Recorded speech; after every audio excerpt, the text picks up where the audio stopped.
Assalamualaikum warahmatullahi wabarakatuh. Kembali lagi bersama saya Bang Plan di Plan Inspirasi. Tempatnya petani sawit bertukar pengalaman dan bertukar pikiran. Pada kali ini saya berada di lokasi pembibitan dengan nama CV Tenera di Desa Babulu, Kecamatan Babulu, Kabupaten Lajang Pasar Utara.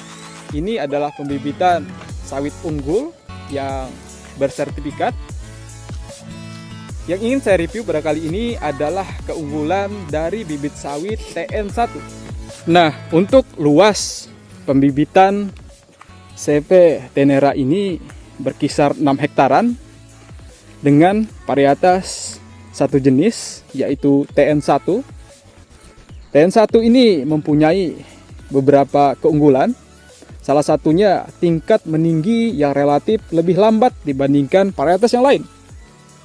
Bisa Anda lihat. Kenapa saya berada di sini? Karena saya sedang melakukan pembelian.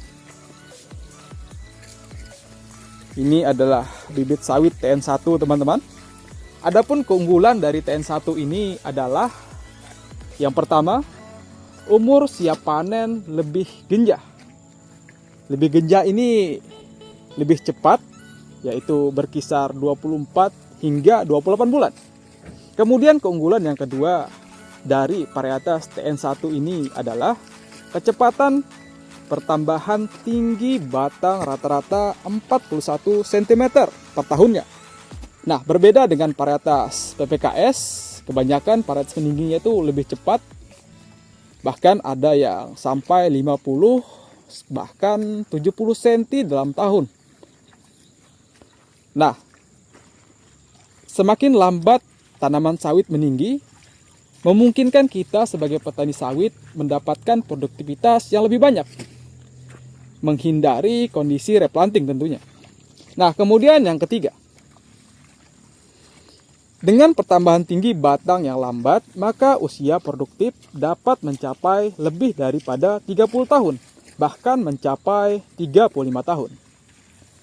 Kemudian yang keempat, produktivitas TBS tandan buah segar adalah 35 ton per tahun per hektarnya. Ini sebenarnya bagi saya cukup relatif umum saja, karena varietas yang lain tuh ada yang sampai 38 bahkan 48 ton. Jadi untuk produktivitas dari TN1 ini menurut saya pribadi itu cukup standar saja. Kemudian keunggulan yang kelima, yaitu panjang pelepah antara 5 sampai 6 meter, sehingga populasi per hektarnya lebih banyak, yaitu berkisar 142 pohon per hektar dengan jarak tanam 8,5 kali 8,5 meter dengan sistem segitiga sama sisi, sehingga tanaman sawit varietas TN1 ini menjadi salah satu varietas pelepah pendek memasuki pelepah sedang, teman-teman, karena populasinya dalam per hektar berkisar 142 pohon. Keuntungannya apa? Semakin banyak populasi yang bisa kita tanam dalam lahan, memungkinkan produktivitas buah kelapa sawit yang kita hasilkan itu lebih banyak. Itu logika kasarnya, di luar daripada spesifikasi keunggulan dari varietas tanaman sawit yang kita tanam. Kemudian keuntungan yang keenam yang bisa kita dapatkan dari menanam varietas TN1 ini, yaitu persentase karnel 7 hingga 8%. Nah, ini sebenarnya kelebihan atau keuntungan yang bisa didapatkan oleh pabrik, karena kita sebagai petani ini tujuannya yaitu produktivitas yang tinggi. Semakin banyak buah, maka hasil yang kita dapatkan akan juga semakin melimpah. Kemudian keuntungan yang terakhir, ketika kita menanam varietas TN1 dari Bakti Tani Nusantara ini adalah dapat beradaptasi dengan baik pada lahan marginal atau mulai lahan kelas S3, lahan kelas S1.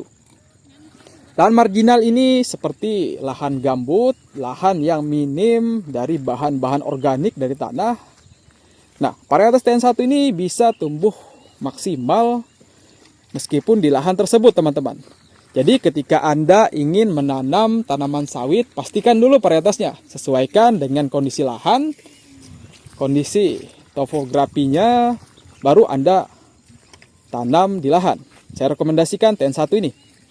Nah, itulah keunggulan TN1 yang bisa kita dapatkan. Semoga informasi ini bisa bermanfaat. Sekian dari saya. Wassalamualaikum warahmatullahi wabarakatuh. Salam tandan berduri.